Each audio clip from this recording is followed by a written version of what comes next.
Cet autre dossier, à présent plutôt embarrassant pour l'UMP, il concerne des avocats marseillais proches de la majorité municipale.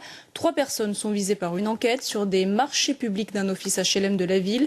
La justice les soupçonne entre autres de favoritisme. Les explications de Jean-François Georgetti et Francis Di César.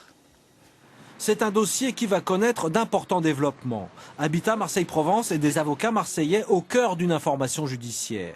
La justice soupçonne entre autres des détournements de fonds publics, du délit de favoritisme ou encore un trafic d'influence. Parmi les professionnels du droit visés dans cette affaire, on trouve l'épouse de Renaud Muselier. Elle aurait bénéficié de la grande majorité des dossiers concernant les loyers impayés de l'office HLM de Marseille. Ce contentieux aurait assuré une grosse partie du chiffre d'affaires annuel de son cabinet.